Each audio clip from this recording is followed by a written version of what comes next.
வணக்கம் நண்பர்களே. பாருங்க, தர்பூசணி பழம் எனக்கு சின்ன வயசுலேருந்து ரொம்ப பிடிக்கும். ஏன்னா இதை வாங்கி சாப்பிட்டு நான் அவ்வளோ கஷ்டப்பட்டிருக்கேன். இதோட தோல் கிடைக்கிறது கூட ஒரு காலத்தில் எனக்கு கஷ்டமாக இருந்தது. இன்னைக்கு கண்ணுக்கு முன்னாடி இருந்தும் இது சாப்பிட பயமாக இருக்கு. என்ன காரணம் தெரியுங்களா? இந்த பழத்தை சாப்பிட்டு ஒரு குடும்பமே இறந்துருக்கு. இதை பார்க்கும்போது எவ்வளோ அழகாக இருக்குல்ல. இதுக்கெல்லாம் காரணம் இதுக்குள்ளே இருக்கிற கெமிக்கல். உலகத்துல எல்லாத்துலயும் கலப்படம் வந்துட்டா மனுஷன் எதை சாப்பிட்டு உயிர் வாழ முடியும்? எனக்கு பசிக்குதுன்னு சொல்லி இந்த வாழைப்பழத்தை வாங்கி சாப்பிட்றேன். நாளைக்கு நான் கூட உயிரோடு இல்லாம போயிடலாம். இப்படி பயந்து பயந்து வாழணும் இல்லையா அந்த உலகத்துல? எவ்வளவு கஷ்டமான ஒரு விஷயம்.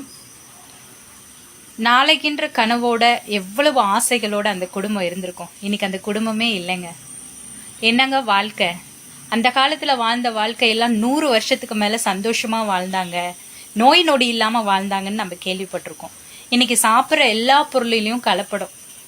எப்படி வாழ்றது? ரொம்ப பயமா இருக்குல்ல இந்த வாழ்க்கை. நன்றி.